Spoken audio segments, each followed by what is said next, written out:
දාගන්න යන්නේ මඤ්ඤොක්කා කරියක්. මේකට අවශ්‍ය වෙනවා අපිට මඤ්ඤොක්කා. මම මේ මුළු මඤ්ඤොක් එකම පාවිච්චි කරන්නේ නැහැ. මඤ්ඤොක් එකෙන් භාගයක් වගේ තමයි පාවිච්චි කරන්නේ.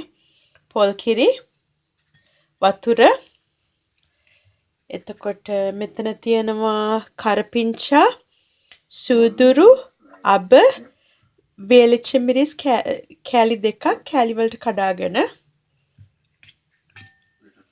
ලූණු මෙතන තියෙනවා ලූණු භාගයක් වගේ, අමු මිරිස් කෑල්ලක්, අමු මිරිස් ගෙඩියකින් භාගයක්, සුදු ලූණු බිකක්, සුදු ලූණු එකක්, එක කෑල්ලක්. එතකොට මෙතන තියෙනවා උළුහාල් ස්වල්පයක්, ලුණු, කහ තේ හැඳි 4න් එකක්, නොබැතපු 3-5 කුඩු තේ හැන්දක්. අපි දැන් අපේ මඤ්ඤොක්කා ගෙඩිය පොතු ඇරලා කපා ගමු. මඤ්ඤොක්කා වල සයනයිඩ් තියෙනවා. ඒකින්ද ඉඟුරු දාපු කිසිම දෙයක් කන්න එපා. ඉඟුරු තේ එහෙම බොන්න එපා මඤ්ඤොක්කා කාපු දවසට. ඒකේ ඒ විසගතිය යන්න බඳුන ඇරලා තමයි උයන්නේ. බඳුන වහන්න එපා. මුට්ටිය වහන්න එපා. උයනකොට මුට්ටිය ඇරලා උයන්න. අපි දැන් වතුර ටිකක් රත් කරගන්න යන්නේ. වතුර ටිකක් දානවා. මේක රත් කරගන්නවා. අපේ මඤ්ඤොක් එක අපි කැපුවා දැන් මේ විදිහට. අපි මේ වතුර එක මේ රත් වුණාම අපේ කුළුබඩු බැද ගන්න යන්නේ. තෙල් දාන්න එපා. තෙල් අගුණයි. කොලෙස්ටරෝල් වලට එන්න පුළුවන්. ඒකින්ද තෙල් දාලා බදින්න එපා. මුකුත් බදිද්දි පුළුවන් නම්.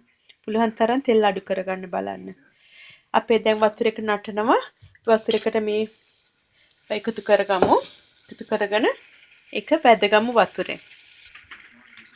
අපි දැන් ලූණු මිරිස් සුදු ලූණු එකතු කරගමු මේකට. ඒක බැදෙන්න දෙමු වතුරෙන්. දැන් 3-5 එකතු කරගමු.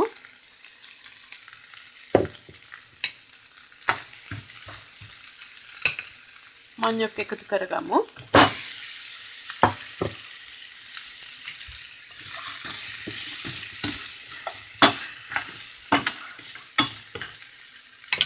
දැන් වතුර එකතු කරගමු.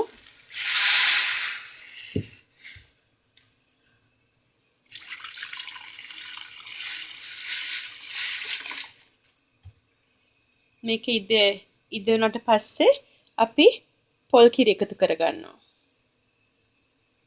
දැන් මේක ඉදෙන්න දෙමු.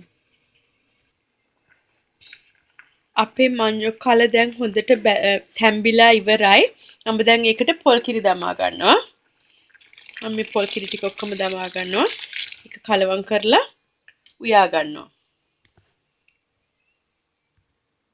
මම පොල් කිරි වැඩි දමා ගත්තේ නැහැ. මොකද ගොඩක් පොල් කිරි හොඳ නැහැ කොලෙස්ටරෝල් වලට. ඒකින්ද පොල් කිරි වැඩි දමාගෙන උයන්න එපා කෑම. දැන් මම මේ පොල් කිරි දාලා මේක තව ටිකක් තම්බාගෙන උයා ගන්නවා. අපේ මඤ්ඤොක් එක දැන් හැදිලා ඉවරයි.